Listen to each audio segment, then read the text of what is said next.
Comment s'imposer dans le leadership féminin africain? Aujourd'hui, en Afrique, la femme gagne du terrain grâce à la parité qui est prône aujourd'hui l'Afrique, grâce au combat, entre guillemets, qui s'est fait en Occident des droits des femmes. Maintenant, il faut s'imposer. Et comment la femme doit s'imposer en leadership ici en Afrique? Pour en parler, mesdames et messieurs, bonjour et bienvenue dans cette émission. Exprimez-vous, comme je dis toujours, s'exprimer en toute liberté. Vous nous suivez de partout dans le monde en cet instant. Vous nous suivez à Kigali maintenant, vous nous suivez ici à Kinshasa, vous nous suivez à Vancouver au Canada, vous nous suivez à Pretoria, vous nous suivez de partout dans le monde, comme je le dis toujours. Une très bonne thématique et une très belle invitée pour en parler. J'ai Madame Nadine avec moi que je dis bonjour et bienvenue. Bonjour, merci beaucoup, Monsieur Moïse. Madame Nadine, votre parcours inspire de nombreuses personnes. Si vous pouvez définir votre ADN dans le leadership ou en tant que leader en 3 mots, lesquels seraient-ils? En 3 mots, je parlerai de visionnaire, empathie et résilience. Très bien, mais on dit souvent que le leadership commence par une rupture. Quelle a été la rupture majeure dans votre vie qui vous a mené là où vous êtes aujourd'hui? Oui, évidemment, la rupture, c'est d'abord le milieu dans lequel j'ai grandi. En fait, le milieu dans lequel j'ai grandi est un milieu d'intellectuels et il fallait devoir s'affirmer. Très bien. Alors, je savais en moi que j'avais quelque chose, mais la considération des gens, la façon de me voir comme cette personne simple, normale, alors que je me connaissais extraordinaire, ça m'a permis de travailler sur la résilience. Ça m'a permis de travailler sur la confiance en moi. Parce que pour faire ses preuves, il faut avoir confiance en soi. Il faut être résilient, c'est-à-dire cette capacité de pouvoir tenir bon devant les obstacles, de ne pas prendre les obstacles comme des obstacles, mais des opportunités de pouvoir s'améliorer. Et en moi, je me suis dit, il faut que je manifeste plus d'assurance. Parce que j'ai un objectif, c'est de manifester ce leadership. Et l'approche des gens, la considération des gens, m'a permis de travailler sur moi pour être ce que je suis aujourd'hui. Vous avez parlé de l'approche, voire même la considération des gens tout autour de vous. C'est un problème qui se manifeste aujourd'hui, même pas chez des femmes, même chez des hommes aujourd'hui. L'influence, c'est que les gens disent de nous, souvent nous influencent, voire même négativement. Comment vous, étant que leader, vous faites comment pour surmonter cela? Je vous ramènerai d'office à ce qu'on appelle les 15 lois de croissance. Ok. En fait, dans les 15 lois de croissance, c'est de John C. Maxwell. Il y a une loi qu'on appelle la loi du miroir.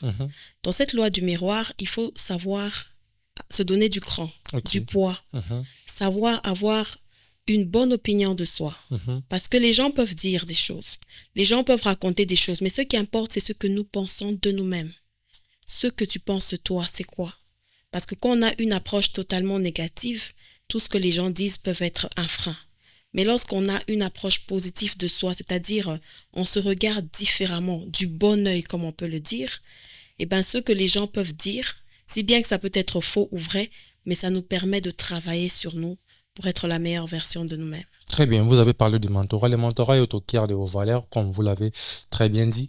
Et quel rôle a joué votre entourage dans l'affirmation d'ailleurs de votre leadership? Bon, moi, je parlerai plus du milieu où j'ai vécu parce que vous parlez de moi, du milieu familial. C'est vrai que je me retrouve dans une grande famille où je suis dernière de ma famille. Très bien. Et avec des gens qui ont su croire en moi parce que j'étais moins âgée, mais j'étais écoutée de ma famille, je le suis toujours, écoutée de ma famille, en prenant en compte tout ce que je disais, excusez-moi, en prenant en compte mes points de vue, et on m'a donné cette place de choix, oubliant même que j'étais dernière de ma famille. Ça m'a permis de m'élever dans ce rôle de mentorat. Dans mon environnement aussi, il y a des gens que j'ai rencontrés, moins âgés ou plus âgés que moi, mais sur qui il y avait cette influence, et ça m'a permis de travailler sur mon rôle de mentor parce que, en fait, quand vous rencontrez des gens qui vous écoutent, qui croient en vous, c'est très important parce qu'on ne peut pas mentorer des gens qui ne croient pas en vous et qui ne vous laissent pas un accès. Mon entourage a joué un rôle de booster. Mon environnement, ma famille a joué un rôle de booster. Et c'est ça qui m'a permis de travailler sur ce mentorat que je continue à faire aujourd'hui et partout là où on m'invite. Et il y a de ces personnes, vous avez quand même eu ces soutiens de votre famille, de votre entourage. Il y a de ces personnes qui n'ont pas ou qui n'ont pas eu ces soutiens, ou qui n'ont pas d'ailleurs présentement ces soutiens, et voire même pire, leur entourage, leur coince encore, leur dénigre encore. Comment ils peuvent faire pour s'en sortir? Mentalement d'abord, vu que vous êtes aussi coach en tout ce qui est leadership. D'accord, je vous ramène encore sur les 15 lois de la croissance parce que les 15 lois de croissance, c'est très fondamental pour le développement personnel. Ok. Je suis coach en développement personnel. Alors, dans la loi des 15 lois de croissance, on parle de ce qu'on appelle la loi de l'environnement. Okay. La loi de l'environnement, c'est une loi selon laquelle votre environnement peut être un frein pour vous. Votre environnement peut chercher à vous tirer vers le bas. Mais ce que moi je conseillerais, c'est que lorsqu'on se retrouve dans un environnement toxique, comme on le dit, des gens qui ne croient pas en vous, des gens qui ne vous soutiennent pas, il faut se rétracter, se retirer d'eux. Il faut chercher à créer un environnement positif qui vous booste vers l'avant. Parce qu'il y a des gens aujourd'hui qui sont le reflet de leur environnement. Ils ne veulent pas croire en eux parce qu'ils viennent d'un environnement malsain dans le sens d'avoir une famille désunie, divisée, des gens de quartier qui ont une façon un peu compliquée de penser. Alors, ils s'identifient par rapport à ça. Nous devons nous identifier par rapport à nous-mêmes et non pas par rapport à notre environnement, parce que notre environnement peut être mensonger. Et quand nous manquons des repères?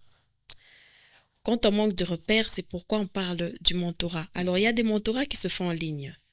Aujourd'hui, je pense que, en tout cas, c'est un péché quand vous demandez à quelqu'un, vous pensez que quelqu'un n'a pas de téléphone, parce qu'aujourd'hui, le téléphone, c'est vraiment en vogue.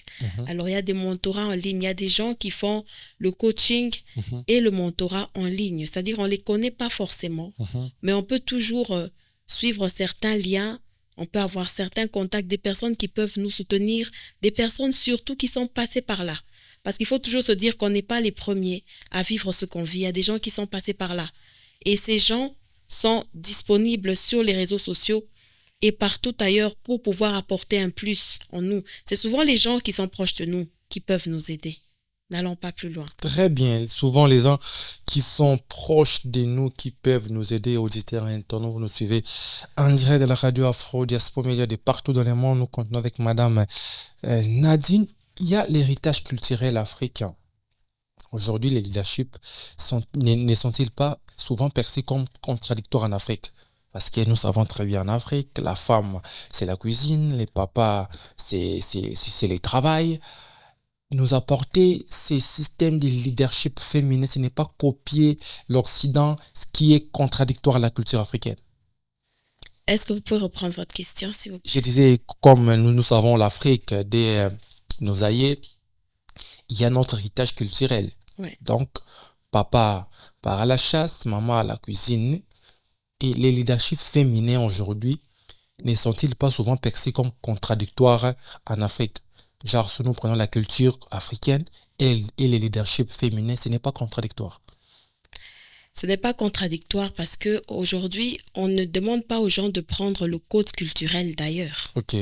Ce qu'on demande, c'est de faire de notre code culturel justement une performance et le rendre intelligible. Par exemple, dans le fait de pouvoir travailler l'affirmation de soi. Très bien. On peut se dire que voilà, je vais essayer d'évaluer mes valeurs intrinsèques avec mes résultats professionnels pour développer l'assurance de soi. C'est une façon de ne pas copier ce qui se passe dehors, mais de faire avec ce qu'on a pour le rendre performant. Très bien. Oui. Et puis aujourd'hui, moi je pense que on doit aller dans le sens de conseiller peut-être les personnes qui sont dans ce genre de cas. Alors parce qu'aujourd'hui aussi, il y a le fait d'être authentique. Vous savez, lorsque vous êtes confronté à certaines choses, la première réaction, c'est de rester vous-même, de rester authentique. Et puis aussi se référer aux mentors qui sont dans des diversités, qui cultivent ou qui encouragent les diversités de culture. Très bien. Oui, ces personnes peuvent aussi nous servir d'appui, ces genres de mentors, par rapport à ce que nous vivons. Et comment concilier les attentes sociales traditionnelles, épouse, mère, gardienne des familles, gardien des valeurs, avec l'exigence d'une femme de pouvoir au XXIe siècle? Vraiment, 21e siècle, c'est un problème. Comment concilier les deux entre être femme, mère de la maison, et aujourd'hui, la femme n'est pas seulement mère, à ce 21e siècle, Exactement. la femme peut jouer d'autres rôles que les hommes jouent aujourd'hui, et comment relier les deux? Voilà, on parle de la femme tradie moderne. Très bien. Ok. En fait, moi, je dirais, je serais plus dans les cas concrets. La femme tradie moderne aujourd'hui, ce qu'elle peut faire, prenons le cas concret d'une femme qui travaille, mais elle a un ménage et le rôle traditionnel donne à la femme cette place de gardienne du foyer. Il faut surveiller les enfants, il faut attendre qu'ils grandissent et tout ça. Bon, ce qu'elle peut faire aujourd'hui, c'est un bon planning, une bonne planification et routine. C'est-à-dire quoi concrètement? La femme peut déjà organiser des repas hebdomadaires, disons une planification des repas hebdomadaires, des courses par exemple, parce que la femme est censée faire tout ce qu'elle fait quand elle n'est pas là, pour ne pas qu'on sente ce vide de cette femme qui n'est pas là. Donc, organiser déjà des courses pour ne pas qu'il y ait un trou à la maison en son absence. Deuxièmement aussi, aujourd'hui, avec la technologie, il y a les électroménagers. Donc, on peut se servir de certains électroménagers pour faire des cuissons rapides. Et puis aussi des nettoyages rapides. Par exemple, il y a des appareils pour nettoyer rapidement la maison. Et aussi, et ce qui est en vogue aujourd'hui, ce sont les aides ménagères. Très bien. Aujourd'hui, on parle des nounous, des bonnes, voilà. Il y a un dilemme. Vous êtes femme gardienne de la famille, vous êtes aussi femme du 21e siècle, donc vous jouez les deux rôles. Et vous avez votre chef au travail, donc les travails se respectent. Et le chef vous dit, nous aurons réunion les samedis. Le samedi, il y aura réunion de toute l'équipe, donc vous, étant que directrice ou quoi sais-je encore, vous devez être présente. Et l'école de l'enfant aussi dit, vous devez être présente là-bas pour une réunion des parents. Et les papas travaillent les samedis. Étant que femme du 21e siècle et gardienne de famille, vous allez prendre quelle décision face à ces dilemmes? C'est chaud, hein? Vraiment. C'est vrai que c'est vraiment un dilemme, comme vous l'avez dit. Parce qu'il faut voir avec les deux, c'est-à-dire l'école. S'il y a moyen de déléguer, c'est ce que je fais d'ailleurs. Je peux déléguer quelqu'un qui me représenterait pour avoir des informations à l'école et répondre au travail. Ou alors demander au chef, non pas de s'absenter, mais de me permettre d'arriver à une certaine heure. Dans tous les deux cas, on peut toujours trouver un accord avec l'un ou l'autre. C'est possible. Vous ne pensez pas que ça va toujours déséquilibrer l'un à faveur de l'autre? C'est sûr qu'il y a toujours un perdant. Et vous, s'il faut choisir un perdant, qui va perdre, l'école ou le travail?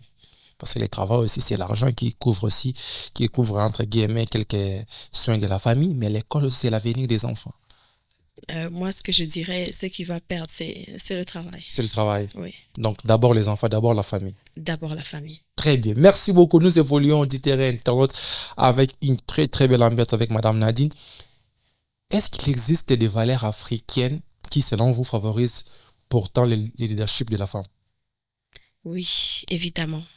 Vous savez, dans les traditions, on parle de la femme comme nourricière, comme protectrice de la lignée, comme la survie du clan. Alors, ce rôle de la femme lui donne justement une autorité morale naturelle. Très bien. Et la femme leader s'appuie sur cette autorité morale naturelle pour pouvoir gérer les crises et les conflits. Il y a aussi le rôle, cette femme traditionnelle qui était endurante et résiliente. Aujourd'hui, l'endurance et la résilience sont un potentiel extraordinaire dans l'entrepreneuriat. Voilà. Donc, je peux énumérer ça en deux pour ne pas tirer en long. Voilà. Merci beaucoup. Et il y a des conseils pratiques et surtout des visions stratégiques. Aujourd'hui, quels sont les secteurs de l'écosystème, je dirais, africain où la femme doit forcément ouvrir ses portes? C'est-à-dire les secteurs de l'écosystème africain où la femme doit encore forcer les portes. Ok, moi je parlerai de 2 points seulement. Quand vous parlez vous prenez le domaine agricole. Oui, je parlerai en termes de statistiques, il y a 17,8% de moins de femmes, moins que les hommes en fait. Donc en fait, dans ce système, la femme doit encore forcer les portes dans le système agricole. Parce qu'il n'y a qu'une poignée de 17,8% de femmes. Et la faute, c'est à la femme qui doit chercher à se représenter, ou bien ce sont des hommes qui écartent des femmes? Non, aujourd'hui, si on parle d'écarter les femmes, je pense que ce ne serait pas vraiment dire la vérité. Je pense que les femmes doivent travailler dans l'innovation, dans les formations. C'est très important parce qu'on ne peut donner que ce qu'on a. Et donc, il faut s'outiller, se former pour être debout devant ces domaines. Est-ce que par là, vous pensez qu'il y a encore en plein ce 21e siècle, des femmes africaines qui n'ont pas encore compris qu'il faut, je dirais pas rivaliser avec les hommes, qu'il faut se mettre à jour pour exercer certains travaux? Oui. Moi, je garderais par exemple le contexte de la RDC. Vous savez qu'en RDC, chez nous, il y a des milieux qui sont restés précaires, où la femme est restée dans ses rôles traditionnels. Tout ce dont nous parlons ici, 21e siècle, la femme... Non, mais eux ne sont pas là. Ils sont toujours dans ce rôle-là de la femme protectrice, conservatrice, loin de toute information, loin de toute instruction. Et donc, en fait, ce sont des lieux où on doit justement arriver à communiquer les bonnes valeurs, la bonne information pour permettre à toutes ces femmes de s'actualiser par rapport au 21e siècle. Très bien. Par là, je salue en passant Akobi, elle est journaliste et femme peintre aussi, des femmes qui font fierté des femmes, je dirais. Et quelle place accordez-vous au personal branding, c'est-à-dire une femme leader en RDC? Quelle place vous pouvez accorder cette femme ici en République démocratique du Congo? Avoir des femmes leaders, les femmes leaders peuvent occuper quelle place? Bon, déjà, en RDC, c'est quand même un pays là où il y a beaucoup de défis. Alors, les femmes leaders dans le personal branding sont des femmes, en fait, qui ont le temps de travailler sur leur image, sur leur réputation.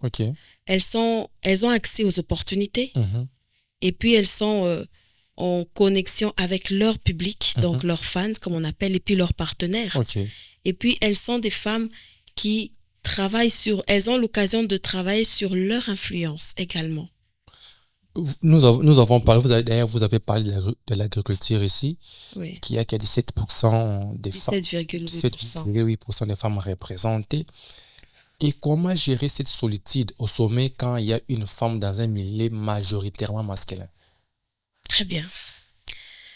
Comment gérer cette solitude? Je pense qu'il faut faire partie des lobbies de femmes pour essayer de partager ces expériences. Parce que la bonne façon de quitter la solitude, c'est de s'approcher d'un groupe de personnes. Très bien. Alors, il faut partager ces expériences avec des femmes leaders comme nous. Et puis, il faudrait aussi avoir un mentorat, faire partie, travailler avec des mentors qui peuvent nous aider, parce que le mentor et le coach, c'est différent, je sais que vous savez, parce que le mentor te dira ce qu'il faut faire. Pour nos auditeurs, mentor et coach, c'est quoi la différence entre parenthèses? En fait, le coach, lui, il va te pousser à travailler sur ce qui est en toi. Il ne fera rien à ta place. Mais le mentor, lui, de par son expérience, il va t'aider à faire ce que tu dois arriver à faire. Le coach, lui, ne fait rien. Mais lui... Non, les coachs, c'est limite au conseil. Le coach se limite au conseil et à cette motivation pour te pousser à sortir ce qui est déjà en toi. Mais le mentor, par son expérience, il peut travailler sur toi. Vous voyez? Donc, avec son expérience, il travaille à ta place. Le coach ne travaille pas à la place. Très bien. C'est les mentors qui peuvent, par contre, travailler à la place. Très bien. Dans un monde aujourd'hui de plus en plus numérique, parce que nous sommes à l'ère du numérique, comment les femmes africaines peuvent-elles utiliser la technologie pour briser les plafonds de verre? Exactement. En fait, aujourd'hui, je pense que j'ai des exemples qui sont déjà concrets, qui se font déjà. Il y a des entreprises numériques, des genres d'entreprises qu'on crée en ligne pour avoir des marchés, des opportunités. Ce sont des choses qui se font déjà. Il y a aussi l'accès au financement en ligne.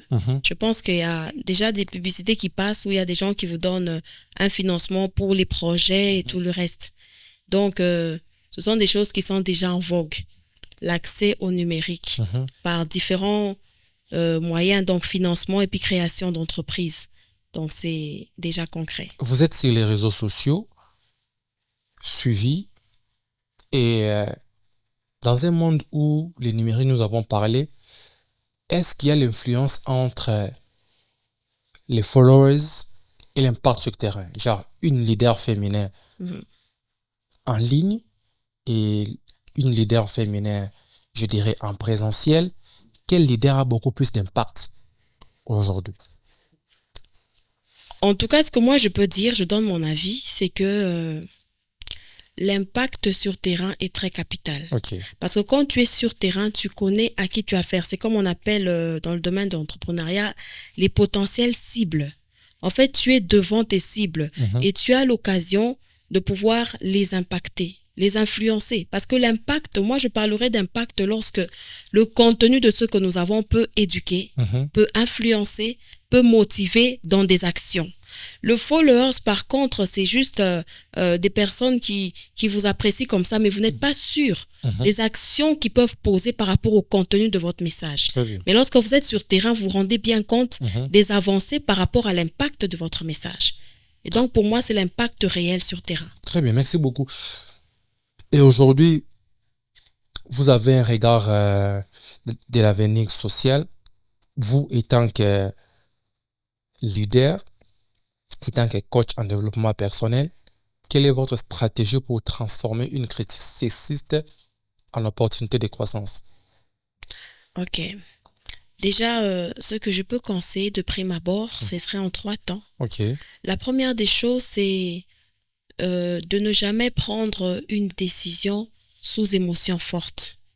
Vous voyez, donc il faut se garder de prendre des décisions sous effet de colère, par exemple, ou d'émotions fortes, parce que ce n'est pas des décisions objectives.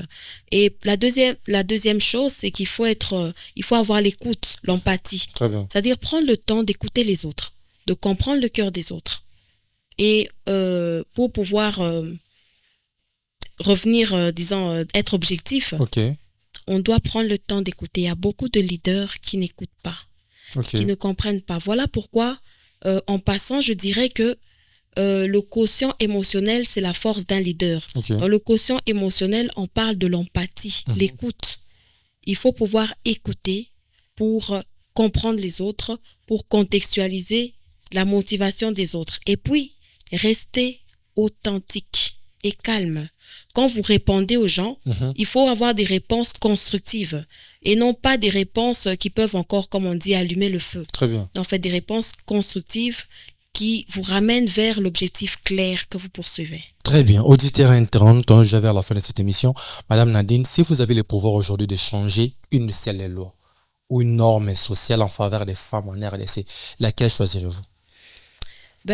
Comme on parle de la RDC, je prends l'article 14 de la Constitution qui stipule qu'il y ait égalité entre les hommes et les femmes dans les devoirs et dans les droits. En fait, aujourd'hui, je peux dire, comme j'ai parlé de certaines zones reculées, il y a des femmes qui sont encore loin de l'information, loin des formations, loin de l'instruction. Alors, moi, j'aimerais que ça change, en fait. Et puis, il y a des femmes qui sont très, très en proie des violences sur la femme, par exemple. Vous voyez que de ce côté-là, il y a une égalité parce que lorsqu'on voit une femme quelque part, on est prompt à vouloir la brutaliser et tout ça. Mais non, ça doit être différent. Ça doit être différent. Voilà. Donc, très bien. L'accès à l'emploi également. Donc, vous pensez que les femmes n'ont pas vraiment accès à l'emploi aujourd'hui? Aujourd'hui, dans les entreprises, quand il y a un homme et une femme, souvent, d'ailleurs, nous aussi, des hommes, nous regrettons. Les femmes sont peut-être privilégiées par rapport aux hommes. Comment vous dites l'accès à l'emploi? Non, en fait, je suis en train de parler des milieux reculés. Parce que nous ne sommes pas dans les milieux reculés. Mais je pense que quand vous allez dans les milieux reculés, vous allez vous rendre compte qu'il y a des femmes qui sont sous instruction, qui ne connaissent pas ces choses. Et moi, j'aime cette chaîne parce qu'elle est partout dans le monde. Vous touchez un peu partout. Et quels sont vos projets actuels? Ou c'est de votre organisation, je dirais, dont vous aimeriez partager avec nous? Vous aimeriez partager les coulisses avec nous? Je vous remercie déjà pour cette opportunité de parler de nous. Mon cabinet, c'est Estella Consulting. Alors, Je pense que dans chaque homme, il y a une étoile. Ok. Mais il y a des étoiles qui brillent, il y a des étoiles qui ne brillent pas. C'est-à-dire? C'est-à-dire, il y a des gens qui ont découvert qui ils sont. Mhm. Il y a des gens qui savent ce qu'ils doivent faire. Ok. Par contre, il y a des gens qui ne savent pas briller parce qu'ils ne se connaissent pas, Mhm. ils ne travaillent pas sur eux-mêmes. Très bien. C'est là que Stella Consulting s'impose comme elle tend sa main à toutes ces personnes qui justement ont besoin de se développer personnellement, Très bien. qui ont besoin d'un coaching pour se découvrir et se rendre utile dans la société. Très bien. Nous devons aussi parler de la diaspora congolaise. La radio, c'est Afro Diaspora Média. Vous nous suivez de partout dans le monde. Ici, c'est en direct de Kinshasa. Quel message adressez-vous à la femme de la diaspora qui hésite à revenir entreprendre au pays par peur des barrières culturelles? En tout cas, moi, je salue d'abord les femmes de la diaspora. Ok. Et en tout cas, je nous déconseille d'avoir peur. Parce que vous savez, les femmes de la diaspora, ce sont des femmes qui ont vécu dans un environnement étranger. Ok. C'est pas un environnement qui est leur. Mhm. Alors, ce sont des femmes qui ont eu à acquérir certaines perspectives uniques, des compétences qui sont justement un atout et un apport efficace dans le leadership féminin ici en RDC ou dans leur pays Mhm. et surtout aussi dans l'entrepreneuriat. Très bien. Alors, ces femmes, nous avons besoin de leur énergie, de leur capacité, de leurs compétences uniques et de leur ouverture d'esprit pour que notre entrepreneuriat puisse s'épanouir. Donc, ne craignez rien, Mhm. revenez à la queue. Revenez au pays, revenez au pays. Nous sommes Vraiment, pas. à la queue leu. À la queue leu. Madame, nous sommes à la fin. Et quel héritage souhaiterez-vous laisser en Afrique d'ici 10 ans? Très bien. En fait, le meilleur héritage, Mhm. c'est la connaissance, Très bien. la formation Mhm. et puis la découverte de soi. Mhm. Parce que lorsqu'on se connaît, on ne peut plus tâtonner par rapport à ce qu'on doit faire, Ok. ce qu'on doit devenir ou comment on peut impacter. Au contraire, on devient un atout pour l'évolution, l'épanouissement de la société. Très bien. Vous nous avez suivis, auditeurs internautes partout dans le monde. Merci pour cette attention. L'émission sur YouTube à 17h heure de Kinshasa. Merci de suivre encore l'intégralité, de partager. Nous sommes là. Merci Madame Nadine pour votre présence ici. Je vous en à prie. la Radio Afro Diaspora Média. Merci à Rissel qui était derrière la caméra. On se retrouve prochainement pour une autre émission. Quant à moi, je vous dis au revoir et à la prochaine.